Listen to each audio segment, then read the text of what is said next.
Nagkakamali ang lahat. Noong araw, naghiwalay kami ni Yahweh ng maayos. Nayupi ang aking binte, kaya tinili kong magretiro at bumalik sa probinsya. Si Mrs. Zhang, hindi siya kabit. Huwag na po kayong manggulo. Salamat po. Ay, Miss Zhang, ano pong nararamdaman ninyo? Pasensya na po. Nagamit ko pong mga pampublikong yaman. Mas nais ko po sana magto ng pansin ng lahat sa aking karera bilang isang dancer. Ma! Ang anak ko po, si Zhang Shensha, ay sasali sa Mass Dance Queen. Naway suportahan po ninyo siya. Baliw!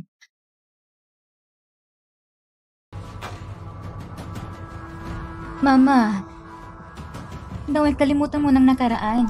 Hayaan na ito. At least po may nakuha kong pera. Nandito naman ako para sa'yo. At magkasama tayo.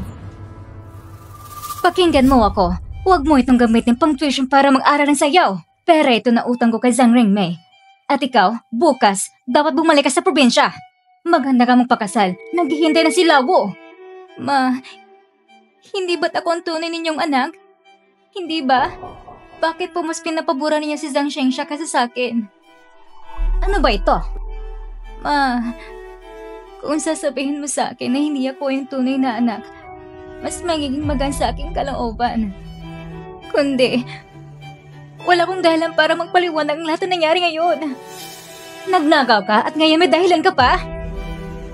Sinasabi mo pa bang gusto mong mabilanggo? Kung hindi kita pinaya sa harap ng lahat at sinunod ang gusto nila at pinapagalit sila, sigurado kung nahuli ka na ng pulis. Hindi ako nagnakaw! Mahalaga ba kung nagnakaw ka o hindi? Kung sinabi lang nagnakaw ka talaga. Ang mga salita ng mga mahihirap, wala nang kaibahan sa hangin. Ma, hindi po ganyan. Kahit na tayo ay mahirap, hindi natin dapat maliitin ang ating sarili. Ang Mass Dance Queen, sasali din ako. Dahil sa unang pwesto, may 300,000 premyo at may pagkakataong mag-aral sa ibang bansa para mabagong kapalaran natin. Gagawin ko lahat para sa sarili ko, para mabagong kapalaran natin. Matigas ang ulo mong bata ka. Ang ambisyon mo, parehas kayo ni Zhang Ringmei. Hulmang-hulma talaga. Si Zhang Shensha ay anak ng isang dancer. Anong meron ka para makipagsabayan? Hindi mo ba nakikita? Tingnan mo ang sarili mo. Mapapahiya ka lang. Pero kanina, umakitin ako sa entablado para sumayaw. Sabi ng mga tao sa ibaba, mas magaling kong sumayaw kaysa sa kanya. Paano mangyayari yun? Paano mo kayang pantayin si Shensha? Shensha? Ma, bakit ang hilig mo sa kanya? Gawin mo nang gusto mong gawin. Pero hindi ako magbibigay sa'yo ng kahit isang sinti mo. Ma, papatunayan ko sa'yo ang aking sarili.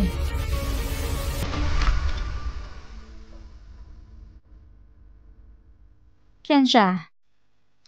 Ma? Hindi ka pa natutulog?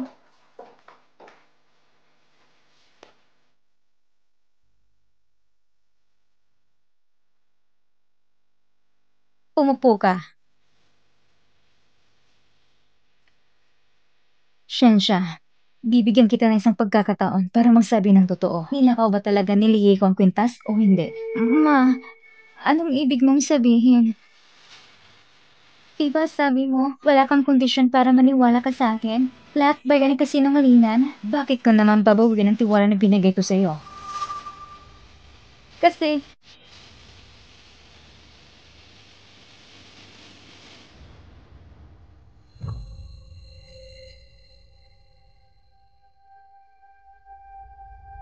Manong! Ito'y para sa kasambahay.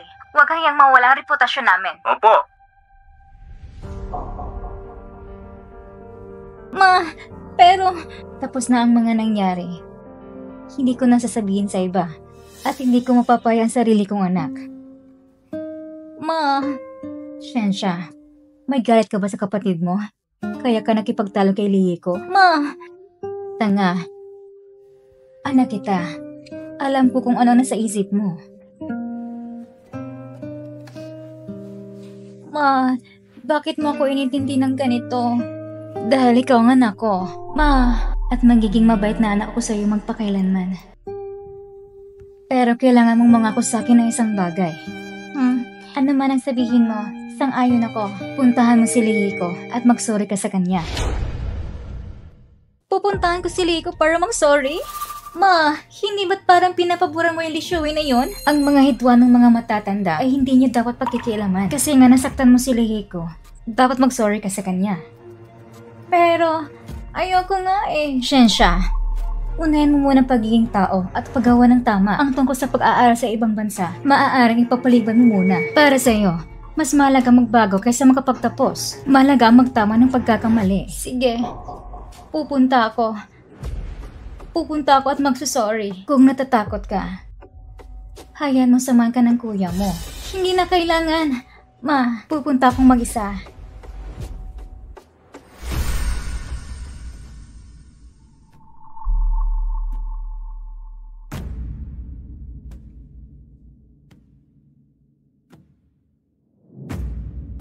Anong klaseng taong tumutuloy dito? Ang dumi at ang baho pa. Gusto kong masuka.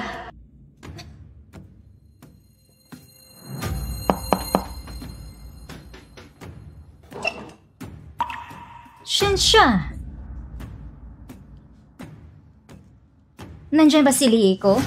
Wala siya, pero babalik siya mamaya. Kung may kailangan ka, pumasok ka muna.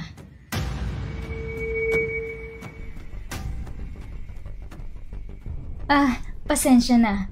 Medyo mahirap kami dito. Pero kung ikukumpara sa nayon, medyo mas okay pa. Shensha, anong kailangan mo? Huwag mo kong tawagin Shensha. Magkaibigan ba tayo? May mga hangganan din sa pagiging tao. Kung tatawagin kitang Mizang, ayos lang ba?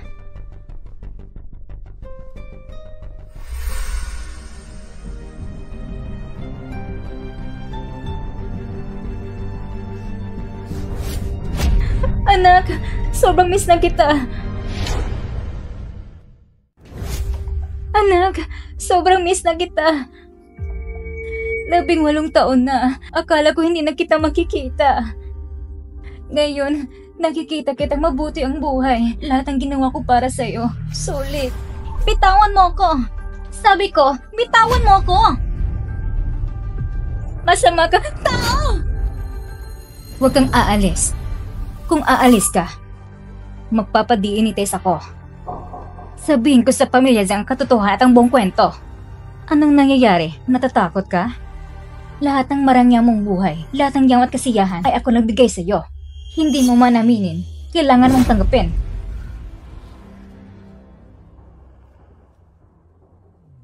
Tinatakot mo ba ako? Akala mo may pinagmamalaki ka pa? Pero sa huli, magkasarili pa lang ang ugali mo. Mahilig ka sa drama. Bakit hindi mo tapusin pagtatanghal mong ito? Alam mong hindi ka anak ni Zhang Rinmei? Nagkamali ka ng pagkakakilanlan. Hindi isang anak ka ng mama ko. Pero anak, hindi ako nagkakamali. Ang mama mo noon, para makatikim ka ng buhay na maginhawa, ipinagpalit ka niya sa anak ni Zhang Rinmei. Ngayong ang mama mo ay may sakit na. Parang mamamatay na siya. Malapit na siyang mamatay? Nasaan siya? Sasamahan kita. Sige, doon.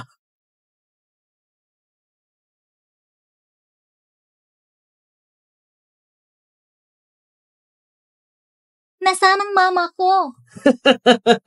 Ang mama mo ay nasa mahirap na lugar at naghihirap siya ngayon. Ang mama mo ang nagbigay sa iyo ng maginhawang buhay. Hindi ba't oras na para suklian mo siya? Gusto ko nang umuwi.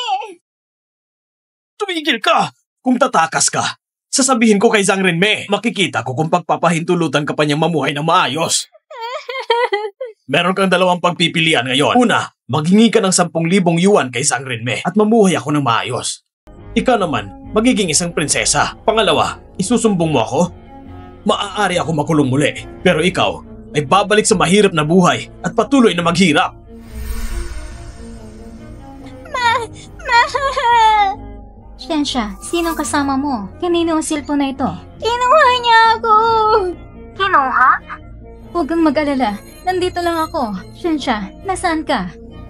Humihingi siya ng 10,000 yuan.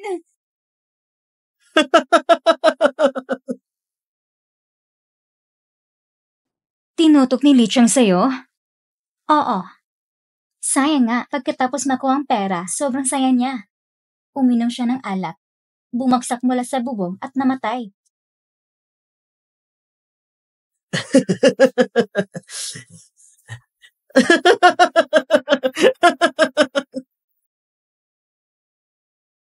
Kailan mo ako papauwiin?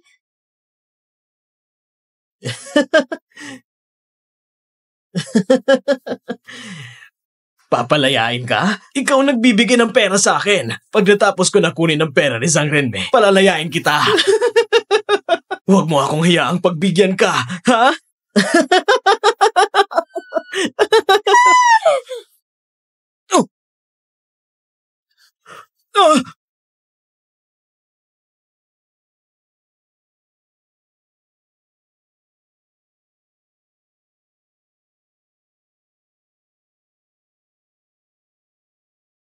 Ikaw bang pumatay sa kanya? Mag-ingat ka sa mga salita mo. Ginawa ko yun bilang depensa.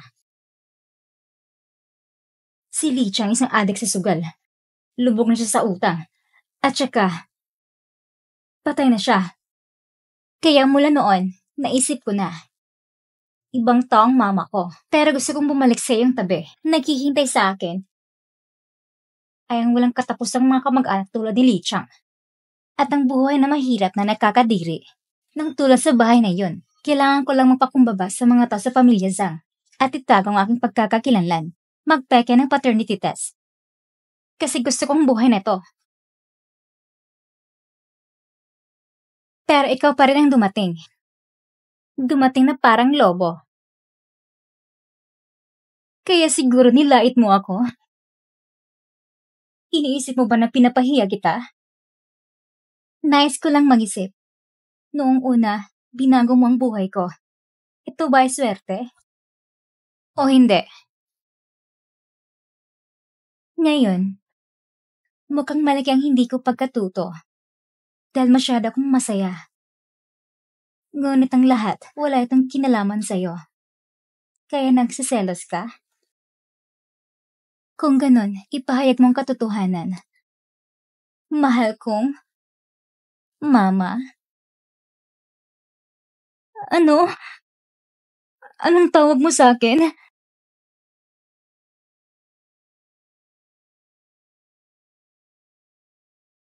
Huwag kang mag-alala, Ma.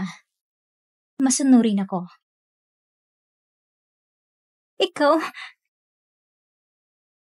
Hello, anak. Anong nangyari?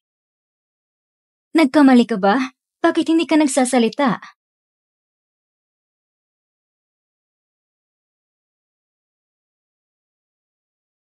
Kung nais mong ibunyag ang katotohanan sa kanila, ang araw ng graduation ay ang pinakamagandang pagkakataon, pero hindi mo nagawa. Mula noon, alam ko na, hindi mo ito sasabihin dahil mahal mo ako. Ikaw ang pinakamamahal ko sa buong mundo. Ma.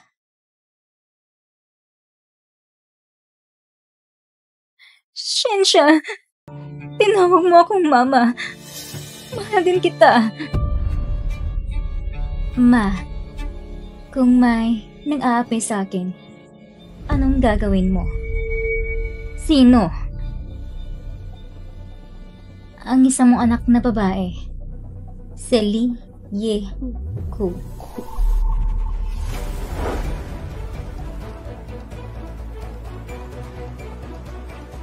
Hoy! Ayusin niyo ang pila sa likod! Hello po. Lieko, anong klaseng magulo ang magbibigay sa anak ng ganitong pangalan? Huwag mo nalang pansinin yan. Sige na, ay nangangailangan ng bawat mananayo na magsuot ng maskara. Para sa patas na laban, magbigay ka ng nickname mo. Tawagin mo akong Rose. Ang buhay ko, nais ko maging tulad ng isang rosas, maganda at makulay. Okay, sige. Salamat. Siya ang anak ng papa ko at ni Zhang Renmei, hindi ba? Paano mo nalaman? Noong una, pinaniwala mo si papa na patay ng anak na yon. Pero sinabi ni Li Qiang na nagpalit kayo ng anak ni Zhang Renmei. Base sa panahon, ako ang patay na bata. At si Lieko, ang anak ni Zhang Renmei.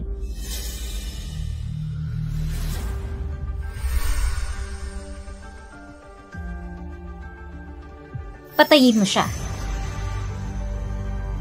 Anong sinabi mo? Sabi ko, patayin mo siya! Ayaw mo ba? Isipin mo na lang, puting swan! Tumahimik ka! Wag! Ayoko. Tama nga. Sabi mo na mahal mo ako, pero lahat ng yun ay kasinungalingan. Shensha, hindi yun ang ibig kong sabihin. Mas mabuti pang mamatay kaysa mabuhay ng ganito. At saka, ang pagpatay ay labag sa batas. Hindi natin pwedeng gawin dahil ng taong yun para sirayan ang natitirang buhay natin. Pero kung mabubuhay pa siya, para siyang bomba. Balang araw, malalaman ng ibang katotohanan. At lahat ng mayroon ako ay mawawala. Hindi basta tayo lang hindi magsasabi. Sila ay mananatiling hindi alam katotohanan. Huwag mo yung gawin dahilan! Hindi mo lang kayang gawin! Tama nga. Inalagaan mo siya mula pagkabata. Kaya hindi mo ako nararamdaman. Sili ko talagang minamahal mo. Para sa'yo, pwede niyang iwanan kanyang dignidad. Pero ako, hindi. Hindi ganun. Si Zhang Renmei ay may utang sa akin. Kailangan bayaran ni Lee ko ang utang na iyon. Shensha, maniwala ka sa akin. Kung gayon, patunayan mo sa akin. Patunayan mong tunay na mahal mo ako. Si Lee ko ay minana ang talento ni Zhang Renmei. Pumasok siya sa Provincial Dance Academy. Hinangad ko na pigilan siya. Pero hindi siya nakinig. Sumali pa siya sa mass dance competition. Nais niyang manalo ng premyo para sa matrikula. Anong sabi mo? Pumasok siya sa Provincial Dance Academy? At gusto pa niya sumali sa kompetisyon?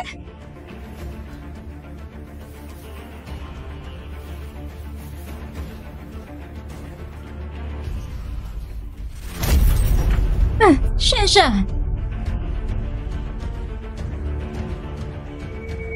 Shensha! Kaya naman iniisip mo na mas magaling siya sa pagsaya kaysa sa akin? Dahil ba siyang anak ni Zhang Renmei?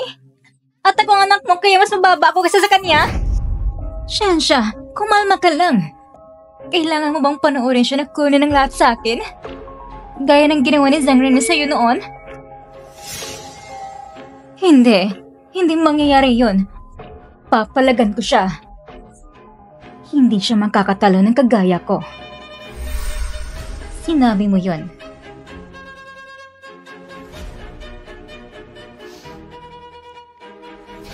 Ang sinabi ko sa'yo ay tutuparin ko. Kahit ang gusto mong mga bituin sa langit, kukunin ko yun para sa'yo. Basta't kilala mo pa ako bilang iyong ina. Ma.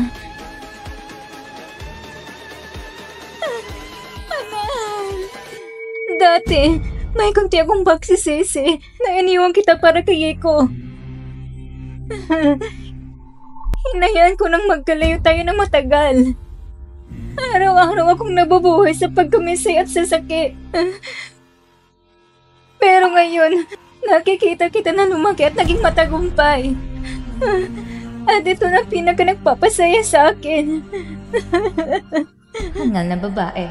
Ang mama ko si Zhang Renmei lang. Ikaw na isang walang anuman, isang probinsyanang babae. Anong karapatan mo? Para lang maging kutsilyo ko sa kamay, papalahurin ko si Lee ko ng walang habag. Anong ginagawa niyo?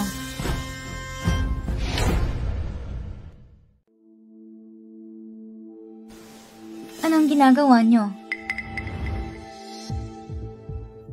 Pinapapunta ako ng mama ko para mag-sorry sa'yo. Pero bakit nandyan ka? Akala ko nagtatago ka. Nagpanik lang ako. Ako? Oo, nasa kalagitnaan lang ako ng pag-comfort kay Shensha. Shensha, pinapapunta ka ng mama mo, kaya ka nandito. Ano pang halaga ng paghingi ng tawad?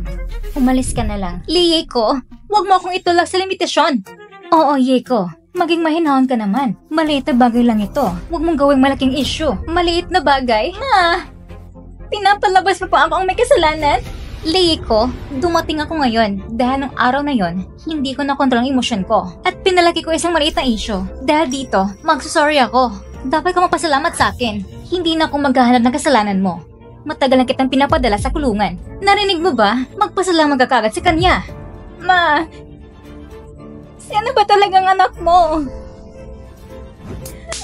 May lakas ka pang magreklamo? Nakalimutan mo bang sinasabi ko dati?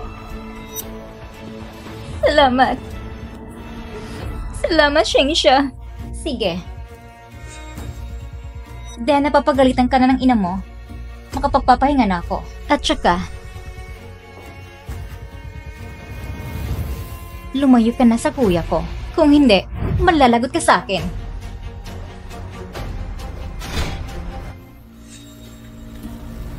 Saan ka ba galing? Saan ka ba galing? Sumagot ka. Wala ka bang bibig?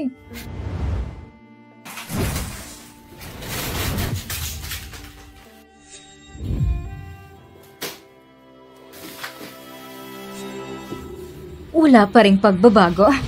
Rose? Ikaw ang pumili niyan? Pangit ang pangalan? Gusto mo bang mapahiya? Ma, simula ngayon, hindi ko na kailangan ng pera mo sa pagsasayaw. Kaya sana, huwag mo na ako insultuhin. Leiko, laki ka ba sa hangin? Pinakain kita at sinuportahan kita. Wala ka pang napatunayan? Gusto mo nang humiwalay sa akin? Kapag nabayaran mo na lahat ng utang, saka ka lang pwede magtakda ng kondisyon. Ma, kaya mo na ako magsayaw. Pag naging successful na ako, bibilhan kita ng malaking bahay sa tabi ng dagat na puno ng mga bulaklak. Pati lahat ng gusto mong kainin, gusto mong inumin, at gusto mong puntahan. Pangako ko yan sa'yo. Pangako, ha? Nananaginip ka ba?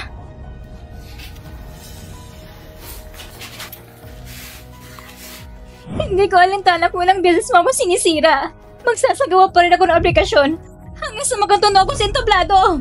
Sige na nga, ang batang ito sobrang matigas ang ulo. Kaysa mo aksaya ng laway, mas mabuti pang huwag na lang.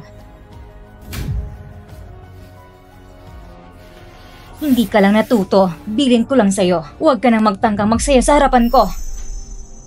Ma, pangako mo sa akin. Ma, patawad. Hindi ko alam noon na aawayan ka sa pagsasayaw bilang karagdagan sa pagka-insure sa paa mo at ang pagkawala mo ng mahal sa buhay. Ang totoo, bakit hindi mo agad sinabi sa akin? Ginawa ko ng lahat para sa'yo. Bakit hindi pa rin? Hindi ka pa rin marunong mapatawad. Siya anak ni Zhang Renmei. Ang mga epekto nito ay siyang responsibilidad ni Zhang Renmei. Bitawan mo ako. Ma!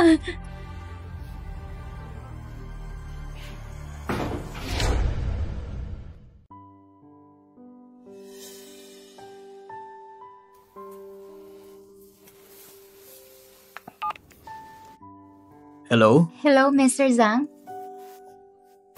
Iko, kumusta ka na? Mr. Zhang, may kailangan ka ba? Mukhang may naiwan ka sa bahay namin. Pwede ba bukas? Ipapadala ko na lang. Anong bagay na yon? Ako? Sinabi lang sa akin ng tagapangalaga. Hindi ko na tinanong pa. Hindi naman siguro ganun kahalaga. Hindi ko na kayo guguluhin pa. Wala yun. Nasa bahay lang ako. Bored na bored. Baka magandang pagkakataon din para makalabas. Sige na. Ano yun? Hindi ba tangko pang oras o baka naman ayaw mo ako makita? Hindi, Mr. Zhang. Nagkakamali ka. Marami lang nangyari sa pagitan ng mga pamilya namin. Hindi dahil ayaw kita makita. Kundi, Palitan ko na lang. Gusto kitang makita. Pwede ba?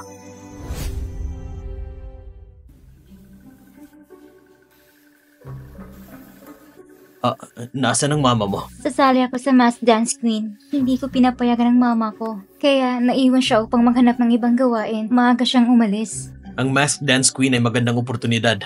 Magpatuloy ka lang. Mr. Zhang, tungkol sa mga naiwan kong bagay. Halos nakalimutan ko na.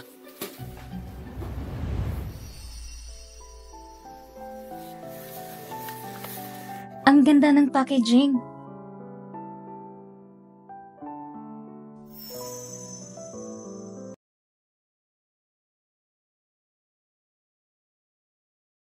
Sa tingin ko, mas bagay na bagay sa'yo ang damit na to. Dahil gusto ko lang tong ipagkaloob sa'yo. Bago mo pa ito matanggap, inisip ko na lang na ito na ang bagay na naiwan mo.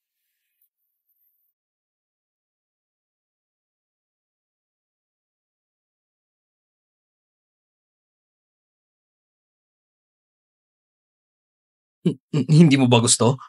Patawad. Baka naging makasarili lang ako. Gusto ko, Mr. Zhang. Gusto ko talagang matagal ko nang hinahangaan si Jiang Shengsha. Kasi siya ay nakakapagtanghalan sa iyo ng walang takot. Magaling ka din. Hindi mo kailangan maghangad ng iba. Mr. Zhang, ikaw, pwede bang sumama ka sa akin sa ibang lugar? Sige. Maligayang pagdating sa aking lihim na lugar. Bagamat, mukhang ito medyo masikip, pero lahat ng kailangan ko ay nandito.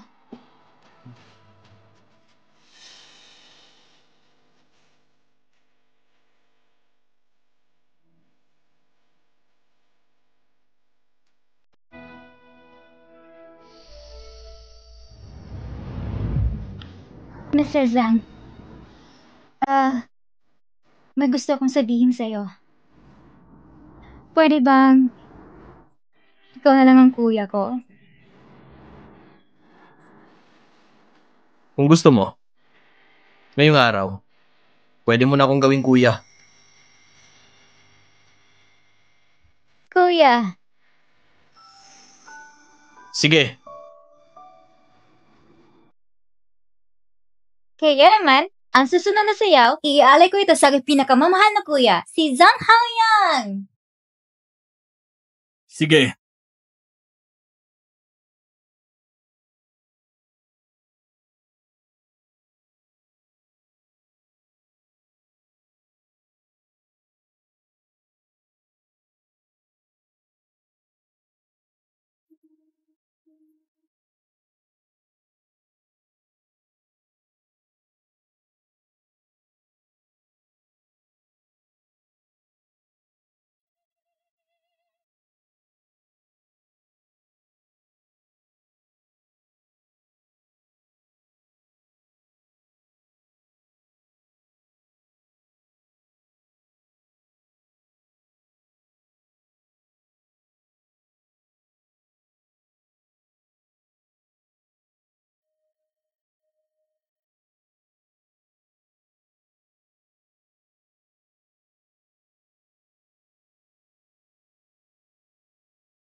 Iko!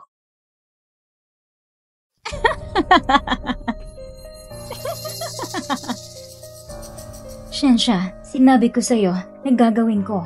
Tingnan mo na lang siya. Gusto niyang agawin ang lahat mula sa akin, parang ginawa ni Zhang Renmi sa'yo. Ganon din ang gagawin niya sa'yo. Hindi. Hindi mangyayari yun. Pipigilan ko siya. Hindi na siya makakapagsayaw.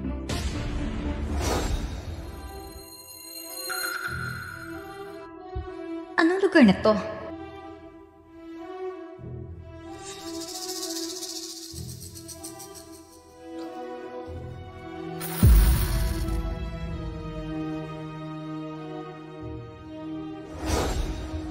Leiko, tingnan natin kung paano ka pa makakasali sa kompetisyon. Iko! Iko! Okay ka lang ba? Bakit may mga pako dito? Daling kita sa ospital. Ayos lang ako. Baka may dumaan at aksidenteng naikalat ang mga pako dito. Hindi ko na kailangan pumunta sa ospital. Maglagay na lang ako ng gamot. Kailangan ko pa rin magtanga sa kompetisyon. Pero nasaktan ka. Gusto mo bang masaktan habang sumasayaw? Kung hindi mo aalaga ng sugat, magkakaroon ka ng peklat. Hindi na ako tatawaging Rose. Tatawagin na lang akong Little Bonnie. Liye ko. Akin lang ang kuya ko. Huwag mong sabihin hindi kita binigyan ng babala. Ma, ayaw mo na ako magsayaw.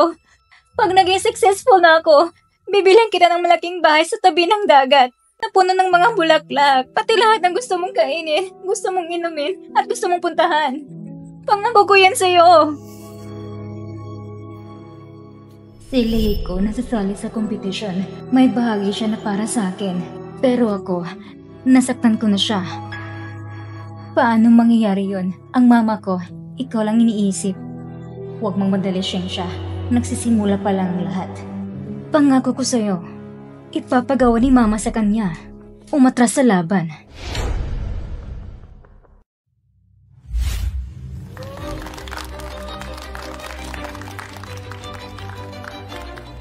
Maligayang pagdating sa mga kalahok na dumating sa mass dance queen. Ang lahat ng kalahok ay magsusuot ng maskara. Nais ko sa inyong lahat ang magtagumpay. Pinapayuhan kita na sumuko na lang. Bakit naman ako susuko? Bawat isa na nandito ay may mga profesional na pagsasanay. Sana hindi ka na lumabas at magmukhang katawa-tawa. Hindi talaga kita papansinin. Bakit mo pa ako patuloy na pinapahiya? Gusto mong itago yung insecurities. Huwag mong gawin mukha ang walang kahihiyan. Kung anong klaseng kahihiyan ang gagawin mo, maganda ka. Makikita mo kung gaano ka mapapahiya.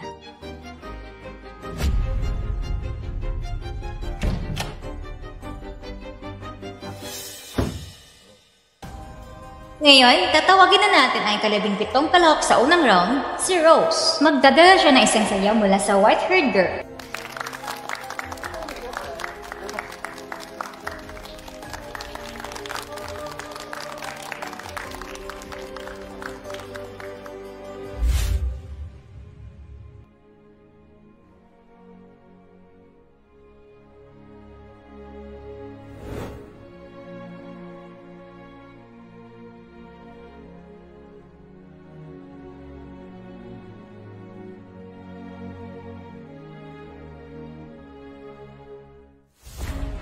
Five, 4, 3, 2, 1.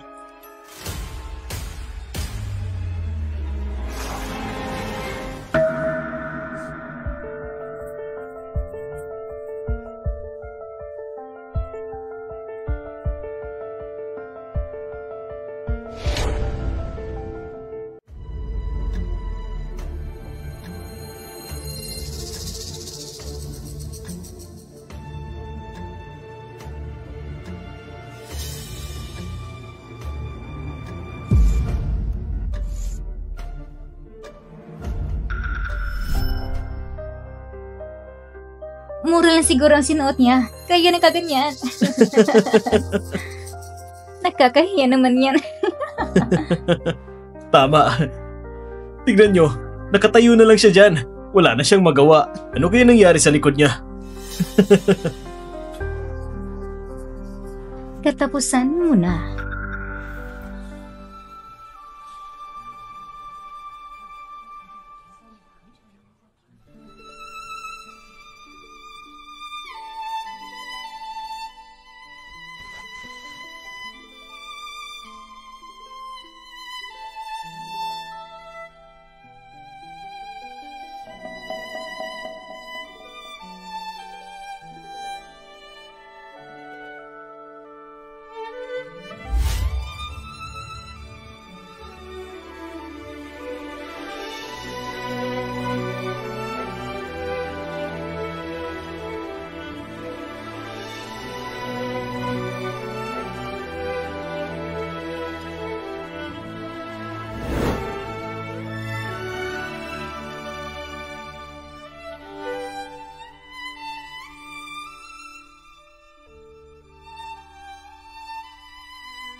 Salamat po.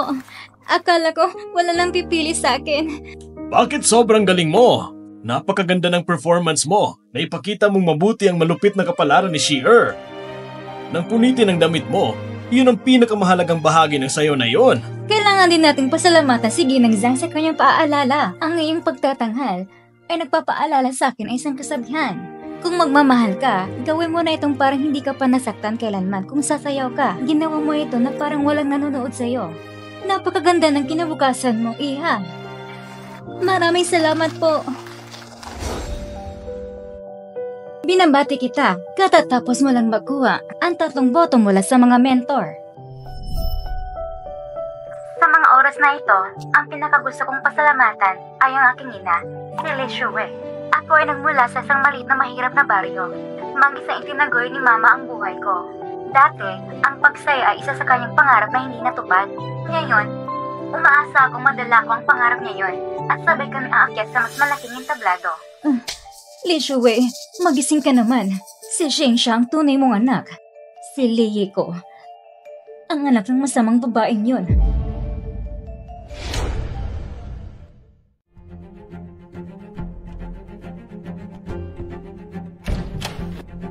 Ma, paano mo nagawang ibigay ang boto kay Lieko? At siya lang binigay mo ng boto. Lieko? Sinasabi mo bang si Rose si Lieko? Ang kanyang pagtatanghal ngayon ay walang kapintasan. Karapat dapat siya mamigyan ko ng boto. Pero siya ang kalaban ko! Bakit ka papanig sa kanya? Nakalimutan mo na bang mga ginagawa niya? Shensha, ang papel ko sa programang ito ay maging isang hurado. Tinitingnan ko lang ang pagtatanghal at wala nang iba. Tapos kung sino-sino ang bibigyan mo ng kampyonato? Sinasabi ko na, tinitingnan ko lang ang pagtatanghal. Kung sino ang pinakamagaling, siyang pipiliin ko. Shensha, kung gusto mong maging kampyon, mag-focus ka at mag-ensayo ng maayos.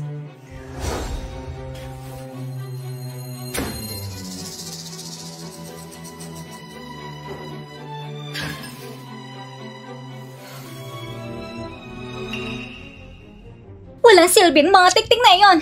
Ang babaeng yon, malapit na ang paka ng ulo ko. Shensha, huwag kang magalit. Si Mama ay mag-iisip ng paraan.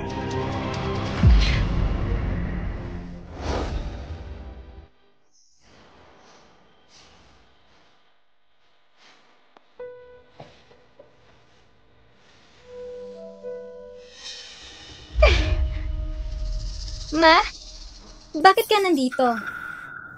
Narinig kong lahat ang sinasabi mo. Dati, masyadong matigas ang ulo ko. Simula ngayon, magsanay ka ng mabuti. Suportado ka ni Mama. Salamat, Mama. Napanood kita sa TV. Napansin ko ng kanang binti mo. Kulang pang lambot at flexibility. Tutulungan kita mag-stretch. Sige po. Dito ka. Sige.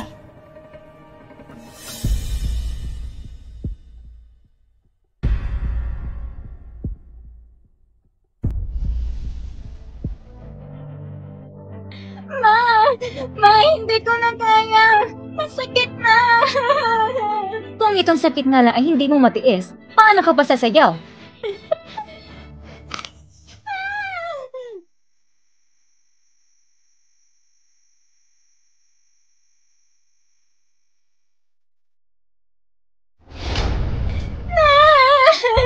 Tumigil ka!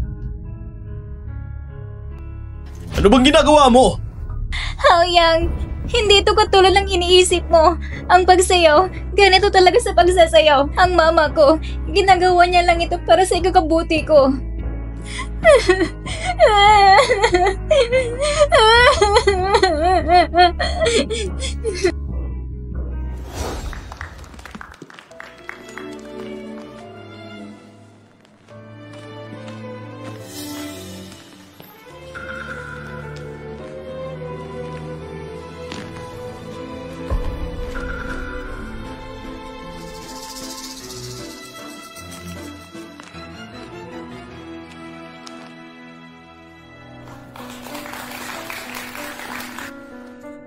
Palakpakan natin si Joyang para sa pagkapanalo niya sa unang pwesto sa semifinals.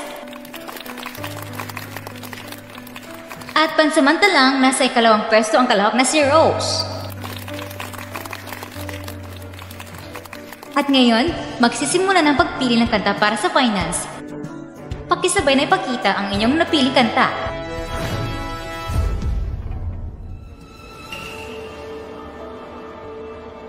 Talagang makapareho na pili ng mga binibining. Ang dalawang malalakas na kandidato para sa kampyonato ay pareho nilang pinili ang Ronghua. Ang may mas mataas na puntos ay may karapatang pumili muna. Host, nais kong makipagtagisan kay Rose sa parehong kanta, makipaglaban sa kanya sa isang tunay na sagupaan. Ang Ronghua ay ang pinakasikat na kanta ni Zhang Renmei at ngayon siya ang aking ina. Dahil sa gabay ng mama ko, ang kampyonato sigurado nang sa akin. Sa pagkakataong ito, gagawin kong lahat para talunin ka. Haoyang, saan mo ako dadalhin? Huwag ka muna magsalita. Iunat ang iyong paa. Ang paa mo! Dito. Iangat ang pulso. Hinga ng malalim. Ayos! Ang kantang ito ay isang soundtrack mula sa pelikulang Showa. Ito ay kwento na isang mahirap na pamilya at dahil sa kahirapan, wala silang nagawa kundi ibentang kanilang sariling anak na babae. Pagkatapos, sa isang hindi inaasang pangyayari, kinupkup nila isang ulila mula sa mga rebeldeng nagtago sa ilalim ng lupa. Ang pamilya ay muli nagkasama-sama. Panoorin mo ang demo ko. Iangat ang dibdib, baywang at mga kamay. Ayos! Sino yon?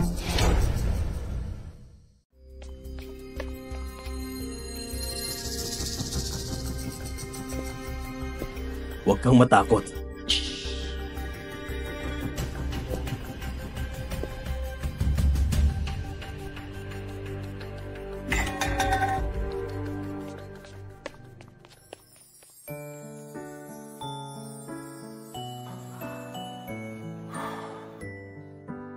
Sa totoo lang, kung parehas kayong tinuruan ni Mama, mas magiging patas ito. Hindi mo na kailangan matakot kay Xiangxia. Mas mabuti ng iwasan ng gulo. At saka nararamdaman ko ng sayaw na ito.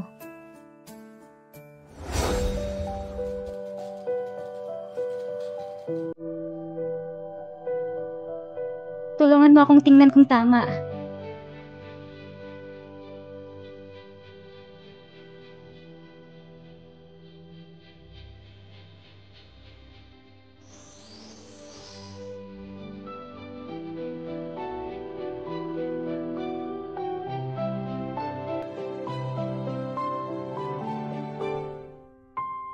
Napakaganda. Sana ikaw na lang ang kapatid kong babae para araw-araw kitang makikitang sumayaw ng ganito kaganda. Hindi ka pwedeng umatras ha. Nangako ka sa akin na tatawagin kitang kuya. Kaya, kahit kailan mo gustong manonood, sasayaw ko para sa'yo. Kapag babalik ka rito para magsayaw, tawagin mo ako. Malay mo kung matuwa ako. Baka tumagal pa ang buhay ko.